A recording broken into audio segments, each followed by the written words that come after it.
As constantes deficiencias que presentaba a Casa da Xuventude de Ribeira dende a súa posta en marcha levaron a que as instalacións quedaran sen utilidade. Agora o Concello, tras reunirse cos técnicos, iniciou unha serie de actuacións para acabar cos problemas de filtracións e crear un novo espazo aberto para o uso público. Había unha zona de sótano que se anegaba constantemente e que ademais non era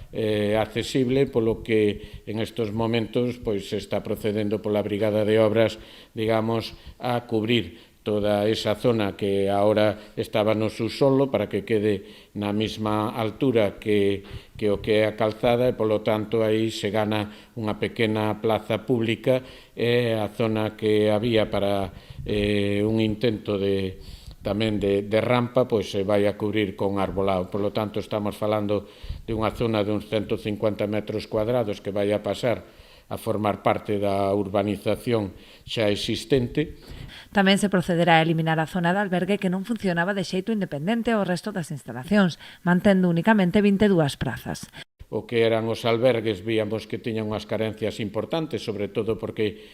un deles basicamente non tiña posibilidad de aislarse do resto do complexo, polo tanto unha persona que tuvera que ducharse ou que tuvera que andar pois para ir a dormir ou algo, pois podía estar na mesma ubicación que o resto dos usuarios. Eso fai que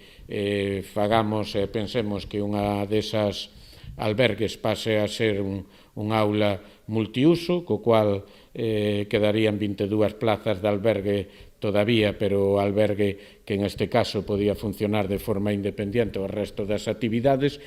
Por último, procederase á retirada do muro de formigón construído no seu día para frear os actos vandálicos, abrindo os numerosos espazos das instalacións e favorecendo a accesibilidade.